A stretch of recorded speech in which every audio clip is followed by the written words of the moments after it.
Admiral Kethvar stood on the bridge of his flagship, watching the stars through the crystal dome above his head. His forearms moved smoothly over the control panels as data flowed across the screens. The 47th Enforcement Fleet moved through space like a pack of hunters, 12 ships gleaming under the light of distant suns.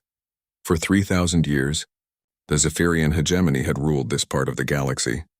Their ships were works of art, made from living crystal that could bend light and energy to their will.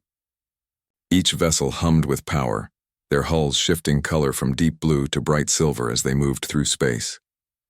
Kethvar's second-in-command, Sub-Admiral Yethka, approached him with careful steps. Her skin showed patches of nervous yellow, a sign that she had important news.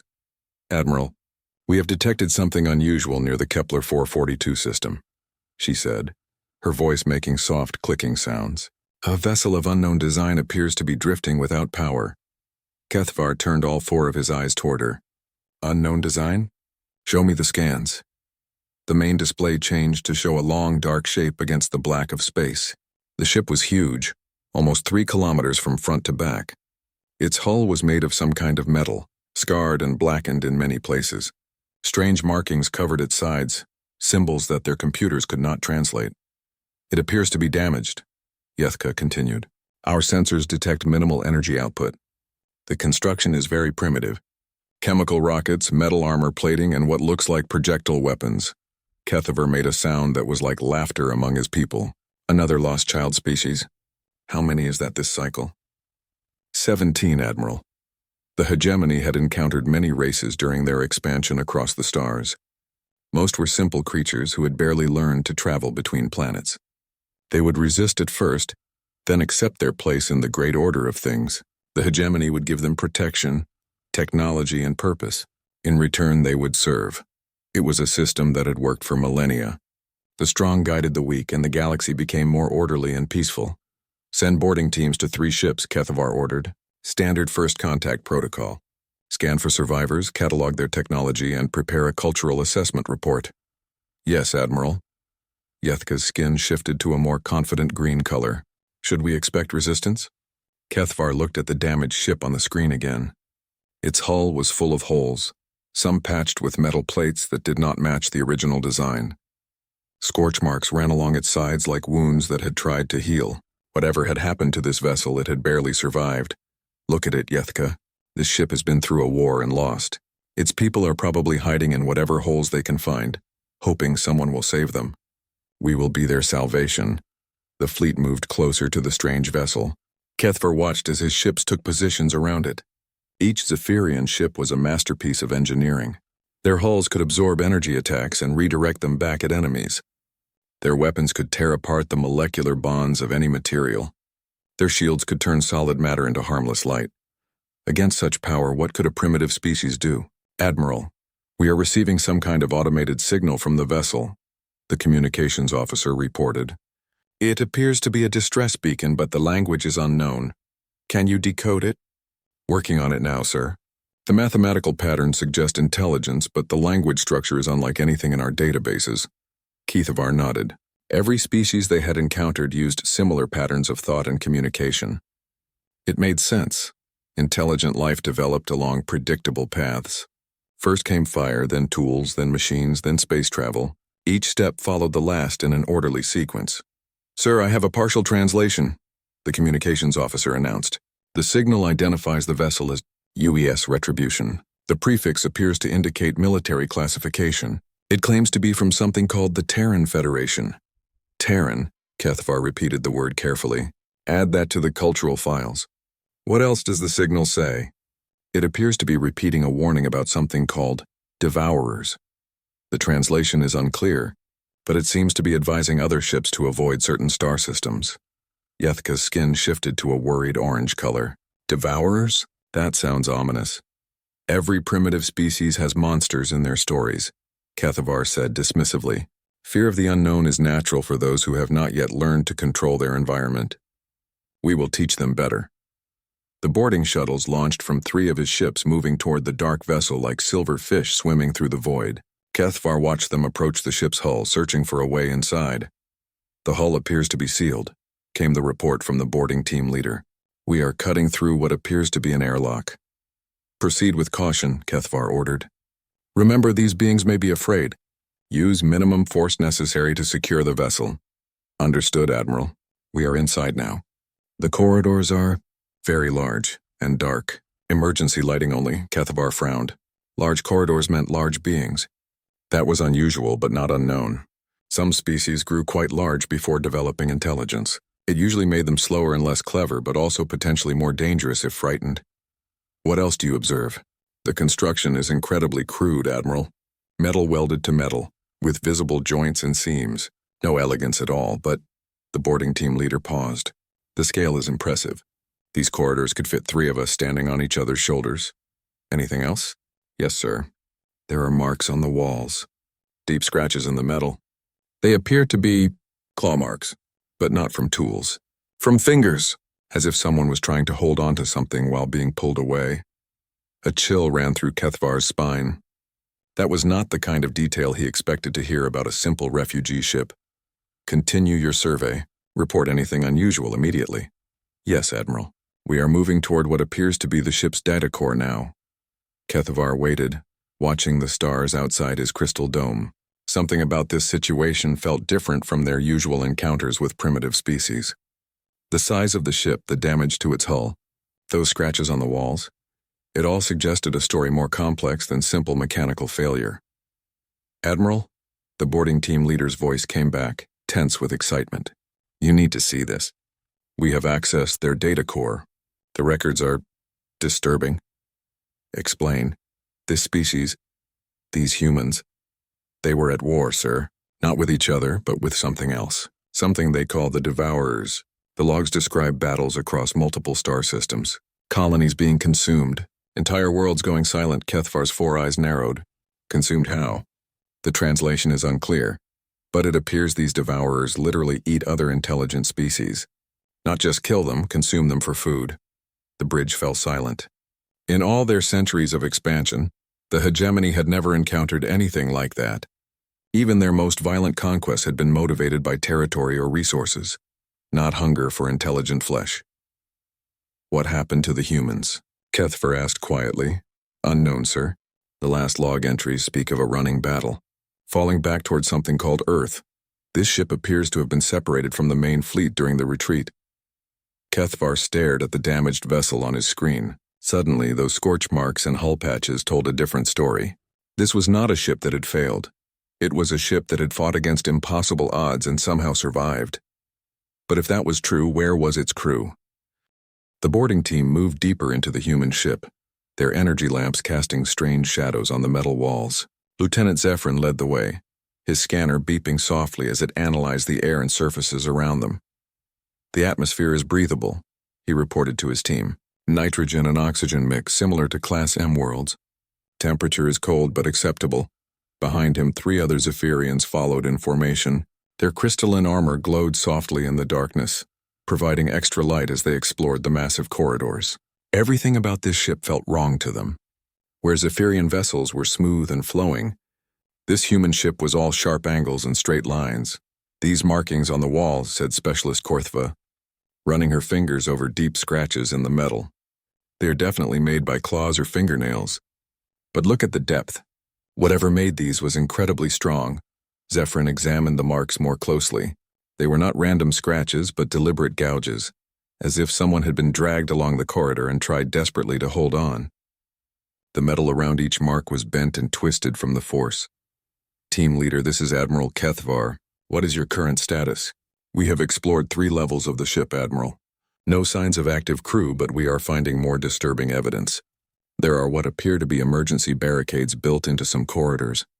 Heavy metal plates welded across doorways with small weapon ports cut through them. Weapon ports?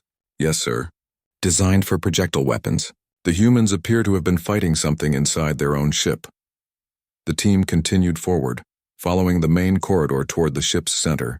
The walls were covered with symbols and text in the human language. Their translation devices were starting to work better now, picking up patterns and meanings. Medical bay. Korthva read from a sign above one door. Engineering section. Command deck. She paused at another marking. Warning, Emergency stasis protocol active. Do not disturb. Zephyrin stopped walking. Emergency stasis? That suggests there may be survivors aboard this vessel. Should we investigate? Asked another team member. Not yet. First, we need to understand what happened here. They reached what appeared to be the ship's data core, a room filled with primitive computer systems and storage devices. The humans used physical components instead of energy matrices. Crude technology, but surprisingly robust. Even after what must have been months or years without maintenance, many systems were still functional. Zephyrin connected his scanner to what looked like a main data port. Information began flowing across his display, automatically translated by their linguistic systems. Admiral, I am accessing their main database now. The information is extensive. What are you finding? Military records, Admiral. This is definitely a warship. Classification Dreadnought. They call it a Vengeance-class vessel. He paused as more data scrolled past. Sir, the weapons specifications are unusual. Explain. They appear to use kinetic projectiles fired at extremely high velocities. Some kind of magnetic acceleration system. The projectiles are solid metal, not energy-based weapons. On the hegemony fleet, Admiral Kethvar exchanged glances with his officers. Kinetic weapons were considered primitive, but they could be effective against certain types of defenses. Continue your analysis, Lieutenant. Yes, sir. I am finding combat logs now. The humans were engaged in what they call the Devourer War. From what I can translate, it lasted approximately 8 of their years. Zephyrin's team gathered around him as he continued reading through the files. The story that emerged was unlike anything in hegemony history. The humans had been exploring space peacefully when they encountered the Devourers, a species that viewed all other intelligent life as food. Not competitors or obstacles, but actual prey to be hunted and consumed. The first contact was at a human colony called New Shanghai. Zephyrin read aloud. Population 2.3 million. After the Devourers left, population 0. Complete consumption of all organic matter. The team listened in growing horror as the reports continued. Colony after colony had been attacked and emptied. The Devourers used advanced technology but primitive strategy. They simply overwhelmed each target with massive numbers and consumed everything living. Humanity's response had been to militarize completely. Every civilian ship was converted to carry weapons. Every asteroid mine became a fortress. Every peaceful colony became a military base. This ship, the UES Retribution, was part of something called the Last Stand Fleet. Zephyrin continued. 47 human dreadnoughts made a final attack on the main Devourer fleet near the Proxima Centauri system. What was the result? Korthova asked. Unknown. The logs end during the battle, but... Zephyrin paused as he found another file. There is a personal log from the ship's commander. A human named Sarah Chen. He activated the audio file. A human voice filled the data core, speaking in their own language. The translation system converted it to Zephyrian. Personal log, Commander Sarah Chen. Day 847 of the Devourer War. We lost contact with Earth Command 12 hours ago. The Retribution is badly damaged, but still fighting. We destroyed 3 Devourer ships before taking critical hits to our main engines. The voice was tired but determined, not the voice of someone accepting defeat. My crew has performed beyond all expectations. We are outnumbered, outgunned, and probably outmatched. But we are not beaten. The Devourers think they understand warfare because they can overwhelm peaceful colonies. They have never faced humans who have nothing left to lose. Zephyrin felt a chill at those words. He had heard many last messages from defeated species.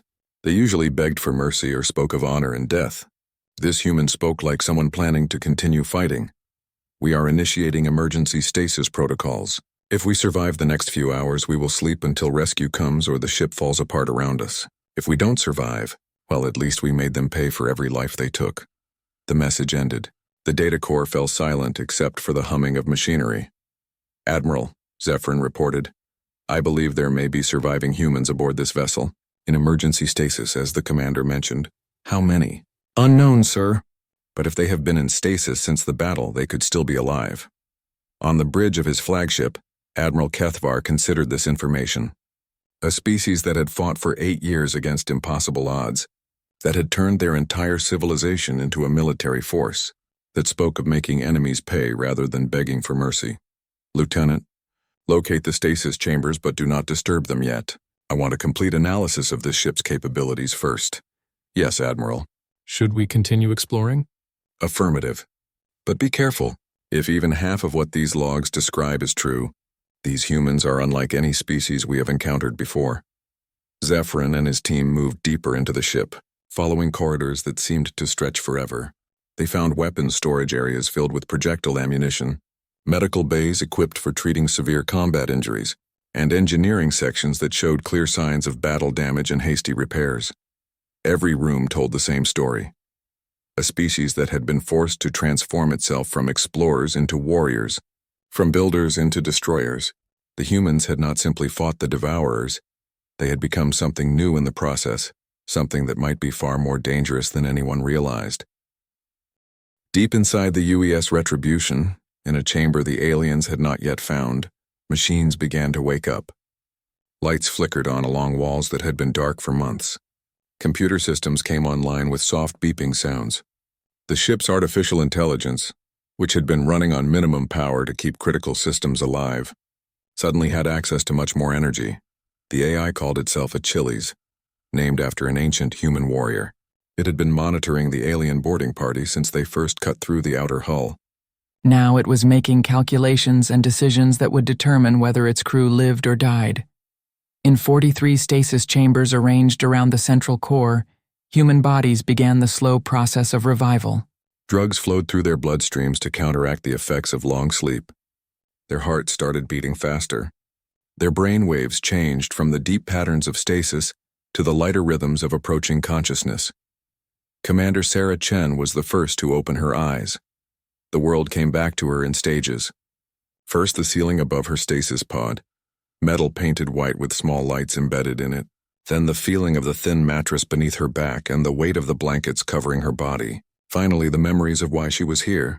The Devourers, the Last Stand Fleet. The desperate battle above Proxima Centauri where 47 human dreadnoughts had tried to stop an invasion force of over 300 enemy ships. Achilles, she whispered, her throat dry from the stasis drugs. Status report. Good morning, Commander Chen, the AI replied in its calm male voice. You have been in emergency stasis for 127 days, 14 hours, and 23 minutes. I am pleased to report that you and 42 other crew members have survived the process. Only 42 others. The Retribution had started the war with a crew of over 800. Ship status? Primary hull integrity at 78%. Main engines offline but repairable. Weapon systems at 60% capacity. Life support stable. We are currently being boarded by unknown aliens. That got her attention fast. Chen sat up in her pod, ignoring the dizziness that came with sudden movement.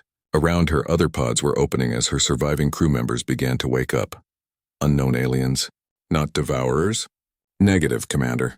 These aliens appear to be exploratory in nature, not hostile.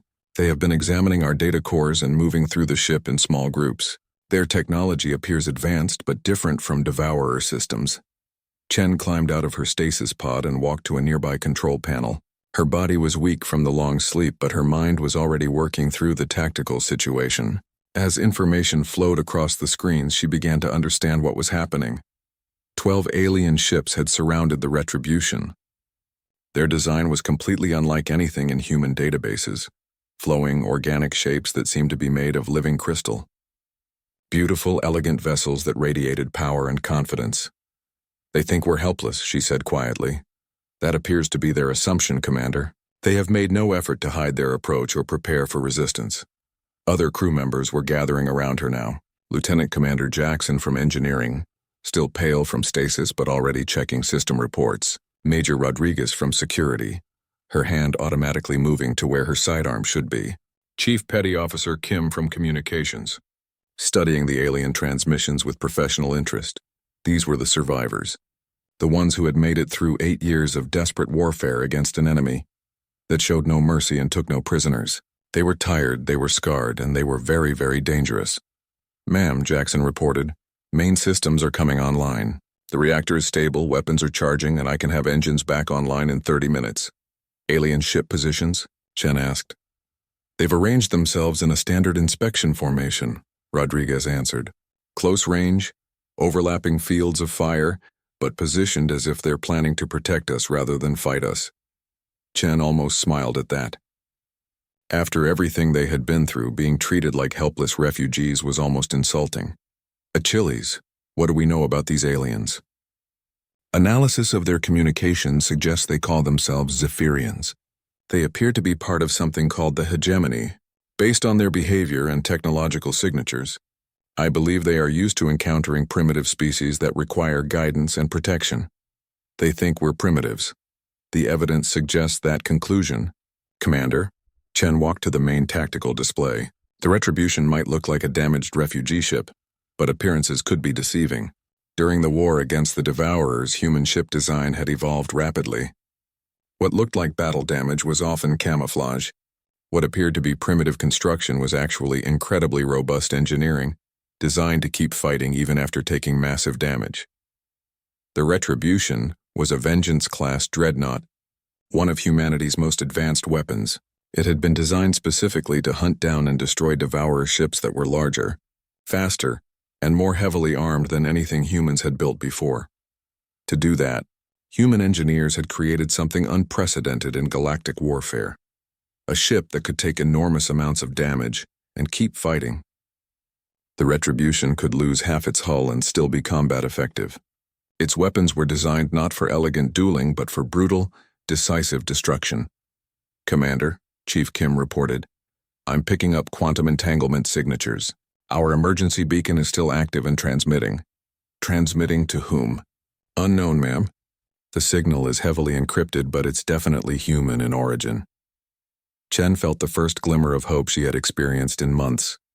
If the beacon was working, it meant that other humans were still out there, still fighting, still alive. Time to respond to beacon signal? Unknown, Commander. Could be hours, could be days. Then we buy time. She turned to address her crew. Everyone listen carefully. We are currently surrounded by 12 alien vessels. They appear to believe we are a helpless refugee ship. We are going to let them continue believing that until we understand their intentions. And if their intentions are hostile? Rodriguez asked. Chen's smile was not pleasant. Then they're about to learn why the Devourers called us the Terror Fleet. She moved to the main communication console. Achilles, open a channel to the alien boarding party. I want to talk to their commander.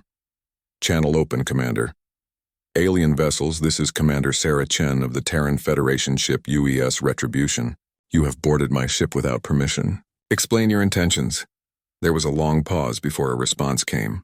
When it did, it was in accented but understandable galactic standard, a language Chen had learned from captured Devourer databases. Human Commander, this is Admiral Kethvar of the Zephyrian Hegemony 47th Enforcement Fleet. We detected your vessel drifting without power and came to offer assistance. Your ship appears to have suffered extensive damage. Chen exchanged glances with her officers. The alien's tone was patronizing, the way someone might speak to a lost child. Admiral Kethvar, I appreciate your concern, but the Retribution is fully operational. Please withdraw your boarding parties immediately. Another pause, longer this time. Commander Chen, our sensors indicate your vessel is operating on minimal power with extensive battle damage. We are prepared to offer medical assistance, emergency supplies, and safe passage to a hegemony world where you can receive proper care. That won't be necessary. Admiral. Commander, please understand that this region of space can be dangerous for primitive vessels. The hegemony has protected this sector for 3 millennia. We can offer your people safety and a place in our greater community. Chen's jaw tightened. After 8 years of fighting for humanity's survival against an enemy that wanted to eat them, being called primitive and offered protection was more than she could tolerate. Admiral, she said, her voice becoming very cold. You have 30 seconds to withdraw from the system before I classify you as hostile. This is your only warning. The communication channel went silent. Around the tactical display, Chen's crew waited for her orders. 43 humans against 12 alien ships. Bad odds by most calculations. But then again, they had faced worse odds before. Admiral Kethvar stared at his communication console in disbelief. Around him, the bridge of his flagship had gone completely silent. Every officer was looking at the main display, where the image of the damaged human ship continued to drift apparently helpless among them. Did that primitive just threaten us? Sub-Admiral Yethka asked, her skin shifting to a confused purple color. It would appear so. Kethvar replied slowly. He had never encountered such a response from a newly contacted species. Usually they were grateful for rescue, eager to learn about the greater galactic community, and respectful of superior technology and firepower. "Admiral," his sensor officer called out, "we are detecting energy fluctuations from the human vessel. Power levels are increasing rapidly."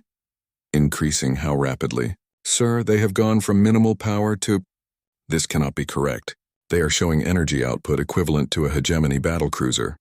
Kethvar frowned. That was impossible. The human ship was clearly damaged, built with primitive technology, and had been drifting without power when they found it. No vessel could increase its energy output that quickly without destroying itself. "Recalibrate your sensors," he ordered. "Sir, I have recalibrated 3 times. The readings are accurate. The human ship is powering up weapon systems." "What weapon systems?" "Show me their armament." The main display changed to show a tactical scan of the Retribution. What Kethvar saw made no sense at first. The ship appeared to be bristling with weapon ports, but they had been so well camouflaged as battle damage that his sensors had not detected them initially. "Those are not energy weapons," the weapons officer reported, his voice uncertain. "They appear to be kinetic projectile systems, magnetic acceleration chambers.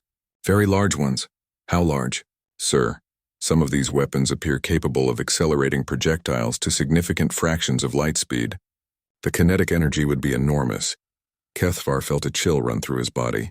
Kinetic weapons were considered primitive because they were slow and easy to deflect with shields. But if accelerated to high enough velocities, they could punch through any defense system in the galaxy. "Admiral," the communications officer announced, "we are receiving another transmission from the human commander." "Put it through." Commander Chen's voice filled the bridge again, but now it carried a different tone. Before she had sounded tired and cautious. Now she sounded like someone who had made a decision and would not be turned away from it. "Admiral Kethvar, your 30 seconds are now 20. I suggest you begin withdrawing immediately." "Commander Chen," Kethvar replied, trying to keep his voice calm and reasonable, "please understand that we are trying to help you. Your vessel is clearly damaged. Our technology can repair it. Our medical facilities can treat your injured. There is no need for hostility." 18 seconds, Admiral. "Commander, you are outnumbered 12 ships to 1. Even if your weapons are functional, you cannot hope to engage an entire hegemony fleet and survive." There was a pause. When Chen spoke again, there was something like dark amusement in her voice. "Admiral, let me tell you about the last 8 years of human history. We were a peaceful species. We explored the galaxy, built colonies, and made art. We had never fought a war against another intelligent species." 15 seconds, Admiral. "Then we met the Devourers. They attacked our colonies not for territory or resources, but because they view all other intelligent life as food. They consumed 2.3 million humans at New Shanghai. They ate 4.7 million at Alpha Centauri. They devoured entire worlds." Kethvar felt his 4 stomachs twist at those numbers. Even the most brutal hegemony conquests had never involved such casualties. 10 seconds, Admiral. "We tried diplomacy. We tried negotiation. We tried surrender. The Devourers were not interested in any of those options. They only wanted to hunt us, kill us, and consume us. So we learned to hunt back." 8 seconds. "Every human colony became a fortress. Every human ship became a weapon. Every human man, woman, and child learned to fight. Because the alternative was extinction." 5 seconds. "Admiral, you asked what we are. We are what is left after someone tried to exterminate our species. We are what you get when you take a peaceful civilization and teach it that the universe is a place where you are either the hunter or the prey." 2 seconds. "We chose to hunt. The timer reached 0. What happened next changed Admiral Kethvar's understanding of warfare forever. The human Dreadnought did not fire all its weapons at once. It did not attempt to destroy the Zephyrian fleet. Instead, it selected a single target, a large asteroid, approximately 3 million kilometers away, and fired one shot. The railgun that fired was hidden in what had appeared to be a massive hull breach on the Retribution's port side. When the weapon discharged, space itself seemed to ripple around the projectile. The solid metal slug, accelerated to 12% of light speed, crossed the distance to the asteroid in less than a second. The result was not an explosion. It was annihilation. The asteroid, roughly 2 kilometers across and composed of solid rock and metal, simply ceased to exist. One moment it was there, the next there was only expanding vapor and radiation. The kinetic energy released was equivalent to a small star-going supernova. Every sensor on every Zephyrian ship registered the event. Every computer calculated the implications. Every officer realized simultaneously that they were not looking at a primitive refugee vessel. They were looking at a weapon designed to kill things much larger and more dangerous than themselves. "Admiral," his weapons officer whispered, "our shields could not deflect a projectile moving at that velocity. Our hulls could not absorb that kind of kinetic impact. That single shot would have destroyed any ship in our fleet." Kethvar found that he could not speak. Around him, his bridge crew stared at the expanding cloud of vapor that had once been a substantial asteroid. The implications were terrifying.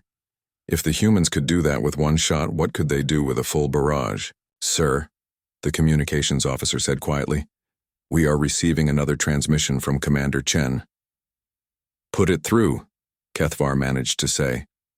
"That was a demonstration, Admiral. I have 17 more weapons of similar capability, plus plasma lances, particle beams, and enough missiles to level a small moon. Your ships are beautiful, elegant, and probably very effective against civilized opponents who fight by civilized rules." Chen paused, letting that sink in. "The Devourers taught us that there are no civilized rules in the universe. There is only survival and extinction. Your choice, Admiral." Admiral Kethvar looked around his bridge at officers whose skin had shifted to the pale white of complete terror. He thought of his fleet, 12 ships that had been the pride of the hegemony, armed with the most advanced weapons their civilization could produce. Weapons designed for enforcement and intimidation, not for the kind of warfare the humans had learned to fight. "Commander Chen," he said, his voice barely steady, "what do you want from us?" "I want you to leave, now, before I decide that you are a threat to humanity's survival. And if we comply, then you live to tell your leaders that the galaxy has changed, Admiral. There are predators out here that your hegemony never imagined, and humanity learned to be the biggest predator of all."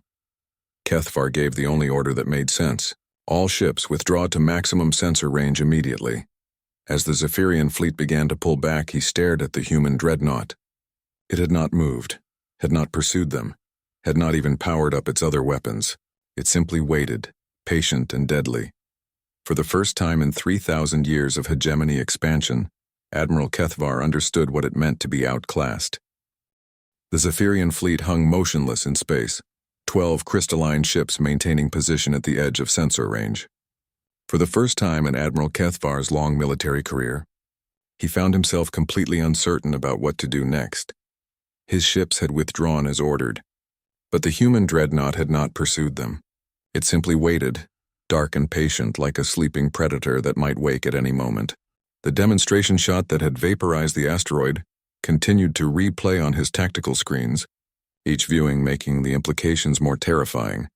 "Admiral," Sub-Admiral Yethka said quietly, "what are your orders?" Kethvar stared at the tactical display. Standard hegemony doctrine was clear. When encountering a potentially hostile species, assess their capabilities, attempt diplomatic contact, and if necessary, use superior firepower to establish dominance. The system had worked for 3 millennia against hundreds of different species, but this situation was unlike anything in hegemony history. "Sir," his sensor officer reported, "we are detecting quantum wake signatures at the edge of the system. Multiple contacts approaching at high velocity." "How many contacts?" 12. "No, 15. Sir, I count at least 20 signatures. All of them are large, possibly the same class as the human vessel we encountered." The blood in Kethvar's veins turned to ice. If one human Dreadnought could destroy his entire fleet, what could 20 of them do? "Time to arrival?" 4 minutes, Admiral." Around him, the bridge crew worked frantically at their stations.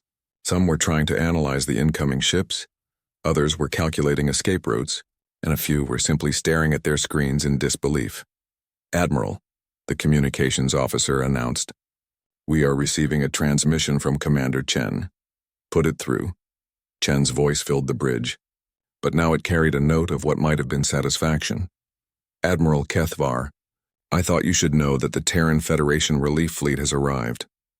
23 ships, all of them veterans of the Devourer War. I have been in contact with Fleet Admiral Harrison aboard the TFS Vengeance, and I have described our encounter to her." Kethvar closed his eyes. A relief fleet. Of course, the humans would have backup coming. Admiral Harrison wishes to speak with you directly.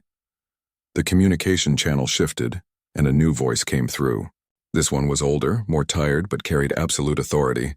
Admiral Kethvar, this is Fleet Admiral Elizabeth Harrison of the Terran Federation Navy.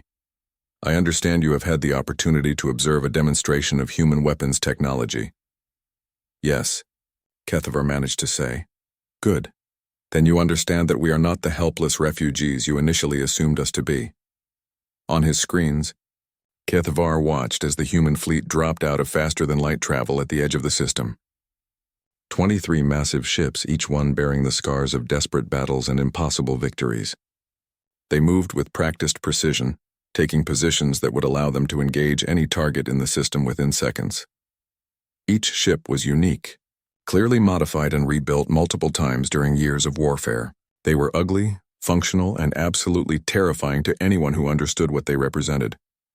Admiral Harrison, Kethvar said, we came here to offer assistance to what we believed was a distressed vessel.